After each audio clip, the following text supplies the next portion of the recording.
Hello दोस्तों, स्वागत है सभी का जीन ऑफ फिजिक्स चैनल में। और आज हम शुरू करने वाले हैं मोशन इन अ प्लेन का लास्ट वीडियो, जिसमें हम देखेंगे एक्सप्रेशन फॉर सेंट्रीपिटल एक्सेलरेशन, जो कि हमारा लास्ट डेरिवेशन होगा। तो चलिए शुरू करते हैं। तो एक्सप्रेशन फॉर सेंट्रीपिटल एक्सेलरेशन, सबसे पहले सेंट्रीपिटल एक्सेलरेशन क्या होता है? तो एक्सेलरेशन, ठीक है, सेंट्रीपिटल एक्सेलरेशन ये सेंट्रीपिटल फोर्स की वजह से होता है। ठीक है, सेंट्रीपिटल फोर्स अगर रहेगा तो सेंट्रीपिटल एक्सेलरेशन बॉडी पे प्रोड्यूस होगा। ठीक है, और सेंट्रीपिटल फोर्स का मतलब क्या होता है? सेंट्रीपिटल फोर्स कोई भी ऑब्जेक्ट को सेंटर में लाने की कोशिश करता है। ठीक है, तो सेंट्रीपिटल फोर्स अगर है तो सेंट्रीपिटल एक्सेलरेशन रहेगा।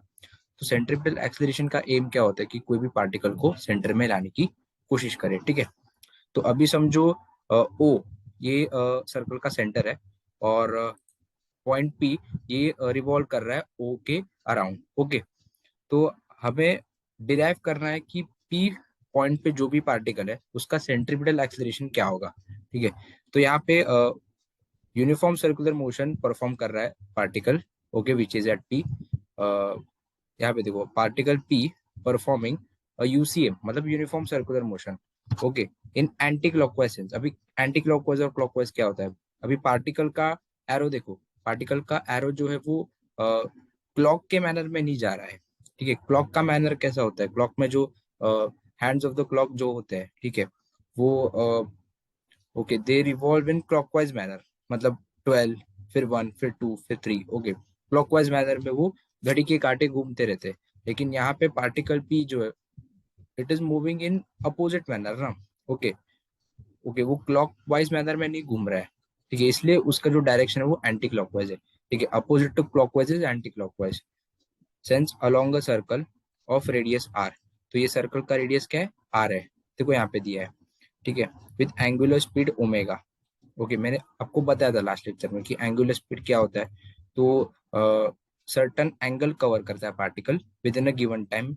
Okay, is called angular speed. Angular speed का फॉर्मूला होता है angular displacement upon time, okay, in period t. Let us choose the coordinates such that this motion is in xy plane having center at origin O.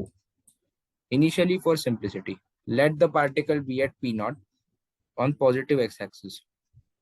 At a given instant t, the radius vector p makes angle theta with the x-axis. मतलब ये आपको जो theta दिख रहा है ना, theta is equal to omega T, ये theta जो है वो एंगल फॉर्म किया है पॉइंट पी ने एक्स एक्सिस के रिस्पेक्ट में। ओके, मतलब पी जो है वो इंक्लाइंड है with respect to X axis. Okay, और ये theta is equal to omega T, ये थीटा का फॉर्मूला कहाँ से आएगा इस?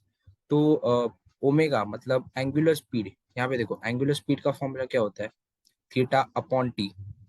तो थीटा अपॉन टी होता है, हमें थीटा चाहिए तो टी को क्रॉस मल्टीप्लाई करो ओमेगा के साथ।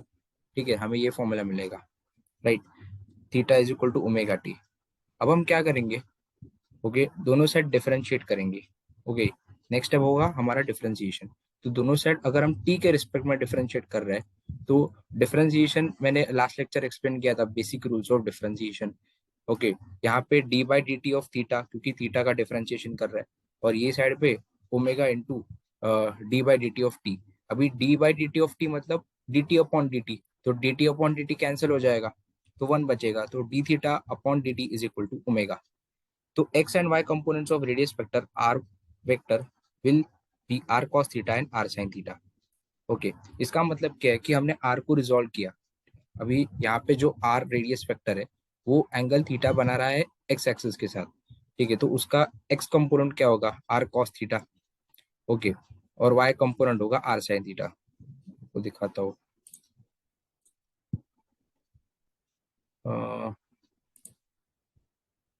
Okay,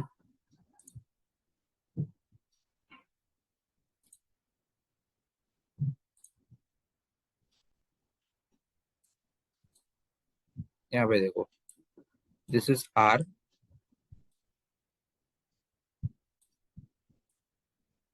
cos theta.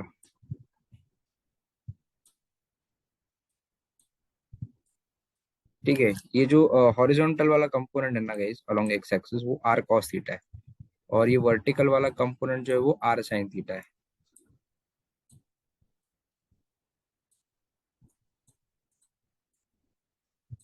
ओके, ये वर्टिकल वाला कंपोनेंट है आर साइन थीटा, क्योंकि आर को रिजोल्व किया है। ओके, तो मैं क्लियर करता हूँ। ओके, तो x and Y,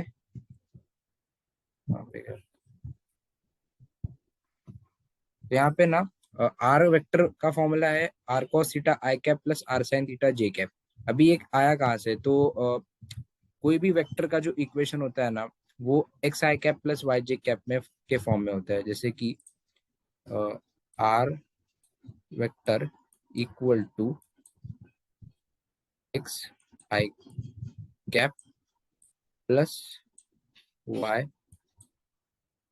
J cap. ठीक है, तो कोई भी वेक्टर को 2D डायमेंशन में, ठीक है, 2D वेक्टर को हम लोग इस फॉर्म में रिप्रेजेंट करते हैं।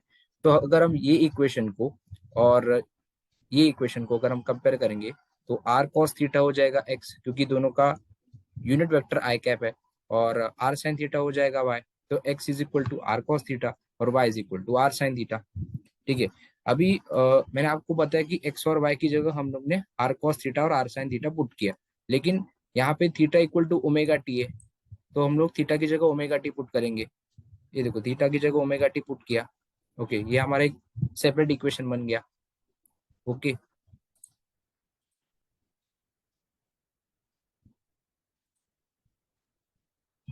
तो हमारा ये इक्वेशन है R cos omega T I cap plus R sine omega T J cap. Instantaneous velocity v vector and time derivative of velocity gives instantaneous acceleration. ये तो बेसिक है गाइस। ठीक है, पोजीशन वेक्टर का अगर हम डिफरेंशिएशन करेंगे तो वेलोसिटी मिलता है, जैसे कि dx upon dt is equal to v। अगर हम वेलोसिटी का डिफरेंशिएशन करेंगे dv अपॉन dt, तो हमें एक्सेलरेशन मिलेगा। तो यहाँ पे वही लिखा है कि इंस्टेंटेनियस वेलोसिटी का टाइम डेरिवेटिव है इंस्टेंटेनियस एक्सेलरेशन। ठीक है, तो v vector is equal to D R upon D T. इसका मतलब क्या है कि अगर हम r को t के रिस्पेक्ट में डिफरेंशिएट करेंगे तो हमें वेलोसिटी मिलेगा। तो हमें क्या करना है, हमें r क्या दिया है गाइस, देखो r हमें दिया r cos omega T I cap plus r sin omega T J cap. तो हमें इस इक्वेशन को डिफरेंशिएट करना है। तो अगर हम इस इक्वेशन को डिफरेंशिएट करेंगे, सबसे पहले जो कॉमन है वो हम लोग बाहर निकालेंगे। R cos omega T I cap plus R sine omega T J cap, हमें कॉमन दिख रहा है आर, तो हम लोग आर को कॉमन ओके बाहर पुट करेंगे ब्रैकेट के बाहर। ओके, लेकिन हमने यहाँ पे हम लोग यहाँ पे डिफरेंशिएट कर रहे हैं। ठीक है, तो सबसे पहले मैंने आपको बोला था कि बेसिक डिफरेंशिएशन का चार्ट पढ़ो। तो साइन का डेरिवेटिव क्या है, कॉस का डेरिवेटिव क्या है, ठीक है, चेन रूल कैसे अप्लाई करते हैं, ये मैंने लास्ट लेक्चर में बताया था। ठीक है, तो यहाँ पे कॉस ओमेगा टी का डेरिवेटिव क्या आएगा गाइस, कॉस ओमेगा टी का डेरिवेटिव आएगा माइनस साइन ओमेगा टी।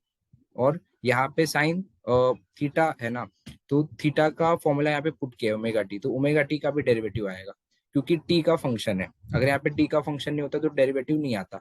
तो R cos omega T, R बाहर आएगा, और कॉस ओमेगा टी का derivative minus sine omega T आएगा, इंटू ओमेगा आएगा, क्योंकि अंदर ओमेगा है। Similarly R sine omega T का डेरिवेटिव आएगा R cos omega T into omega. ठीक है, तो आर और ओमेगा कॉमन हो जाएंगे। देखो, आर और ओमेगा कॉमन, और ब्रैकेट में minus sine omega T I cap plus cos omega T J cap. Okay, ये हमारा दूसरा इक्वेशन है वेलोसिटी का। हमें हमें पोजीशन आर बार मिल गया है, और हमें वेलोसिटी मिल गया है किसका, हमें ये दो क्वांटिटीज किसके मिले हैं, तो उस पार्टिकल के पी के जो यूसीएम परफॉर्म कर रहा है। ओके, तो हमें पोजीशन वेक्टर और वेलोसिटी वेक्टर हम लोग ने फाइंड किया। अब हम फाइंड करेंगे एक्सेलरेशन, क्योंकि हमें क्या चाहिए, सेंट्रीपिटल एक्सेलरेशन। तो हम लोग वेलोसिटी को डिफरेंशिएट करेंगे गाइस। ओके, तो अगेन इसका डिफरेंशिएशन अगर हम करेंगे ना, तो माइनस साइन ओमेगा टी का डेरिवेटिव कॉस ओमेगा टी आएगा, साइन सेम ही रहेगा, minus cos omega T into omega. Okay, और यहाँ पे कॉस ओमेगा टी का डेरिवेटिव क्या आएगा, minus sine omega T into omega T का डेरिवेटिव ओमेगा आएगा। तो फिर से यहाँ पे ओमेगा कॉमन आएगा। ओके, तो माइनस ओमेगा स्क्वायर आया। ओके, अगर हमने यहाँ से माइनस ओमेगा अगर कॉमन लिया ना, तो इक्वेशन ये बचता है R cos omega T I cap plus R sine omega T J cap. अब ये जो है R cos omega T bracket में जो दिया है आपको, वो क्या है, ये 3.50 इक्वेशन से ये जो है वो आर बार है, क्योंकि ये इक्वेशन 3.50 और 3.52 में जो ये ब्रैकेट वाला कंपोनेंट आपको दिया है वो मैच हो रहा है, इसलिए हम लोग वहां पे आर पुट करेंगे। ओके, क्योंकि वो आर की वैल्यू है, पूरा इक्वेशन आर का, इसलिए हम लोग minus omega square into R put करेंगे। Here minus sign shows that acceleration is opposite to that of r bar। इसका मतलब क्या है कि r वेक्टर जो है रेडियस का जो डायरेक्शन है उसके अपोजिट में सेंट्रीपिटल एक्सेलरेशन का डायरेक्शन होगा। मतलब रेडियस का डायरेक्शन क्या होता है गाइस, रेडियस का डायरेक्शन होता है अवे फ्रॉम द सेंटर। ठीक है, ये देखो आर का एरो देखो guys, away from the centre है, सेंटर से दूर जा रहा है, तो सेंट्रीपिटल एक्सेलरेशन का डायरेक्शन क्या होगा, टूवर्ड्स सेंटर, मतलब टूवर्ड्स को। ठीक है, मैंने बोला था ना सेंट्रीपिटल फोर्स का डायरेक्शन क्या होता है, टूवर्ड्स सेंटर, तो सेंट्रीपिटल एक्सेलरेशन का भी डायरेक्शन टूवर्ड्स सेंटर होगा। तो मैग्नीट्यूड हमें मिल गया ओमेगा स्क्वायर इंटू आर। ये जो वेक्टर मैंने लगाया ना, ठीक है, ये वेक्टर और मैग्नीट्यूड में फर्क क्या होता है, मैग्नीट्यूड स्केलर क्वांटिटी। ओके, तो यहाँ पे सेंट्रीपिटल एक्सेलरेशन का डायरेक्शन इंपॉर्टेंट नहीं है, तो हमने माइनस साइन को ओमिट किया। लेकिन अगर हम वेक्टर अगर लगा रहा है तो माइनस साइन हम लोग को कंसिडर करना पड़ेगा। ओके, क्योंकि आर बार और ए बार का डायरेक्शन अपोजिट है, इसलिए हमें माइनस साइन इंट्रोड्यूस करना पड़ेगा। लेकिन मैग्नीट्यूड लेते समय हम लोग माइनस साइन इंट्रोड्यूस नहीं करेंगे। Okay, omega square into R, V square upon R, V omega, ये तीन फॉर्मूलाज है गाइस। ओके, ये तीन फॉर्मूलाज है सेंट्रीपिटल एक्सेलरेशन के बारे में। ओके, और force providing this acceleration should be along the same direction. अभी सेंट्रीपिटल एक्सेलरेशन है तो फोर्स कौन सा होगा, सेंट्रीपिटल फोर्स होगा। ठीक है, तो फोर्स का फॉर्मूला क्या होता है, basic formula F is equal to M A. और ए का फॉर्मूला क्या है गाइस, ए का फॉर्मूला तो ओमेगा स्क्वायर इंटू आर है, तो omega square into R put करेंगे। और यहाँ पे वेक्टर साइन है, तो वेक्टर साइन है, इसका मतलब डायरेक्शन तो अपोजिट आएगा। जो रेडियस वेक्टर का डायरेक्शन है मतलब अवे फ्रॉम द सेंटर ना। आर बार का डायरेक्शन क्या है गाइस, देखो आर बार का डायरेक्शन अवे फ्रॉम सेंटर है, तो सेंट्रीपिटल फोर्स का डायरेक्शन भी टुवर्ड सेंटर होगा, इसलिए यहाँ पे माइनस साइन हम लोग ने इंट्रोड्यूस किया 3.54 इक्वेशन में। ओके, तो हमें सेंट्रीपिटल फोर्स और सेंट्रीपिटल एक्सेलरेशन का फॉर्मूला मिल गया गाइस। ओके, हमने डेरिवेशन कंप्लीट किया, बहुत इजी था डेरिवेशन। आपको अगर डिफरेंशिएशन और आपको अगर बेसिक फॉर्मूलेज अगर आ रहे हो तो आप ये डेरिवेशन को इजीली क्रैक कर सकते हो। ठीक है, बाकी तो चैप्टर खत्म हो गया guys. Motion in a plane हम लोग ने कंप्लीट किया, सारे के सारे वीडियोस हमने कंप्लीट किए। अगर एमसीक्यूज रहेंगे तो मैं नेक्स्ट वीडियो जरूर पोस्ट करूंगा। तब तक के लिए गुड बाय, टेक केयर। नया वीडियो जरूर आएगा गाइस, तब तक के लिए बने रहो। Do like, do share, do subscribe. Thank you.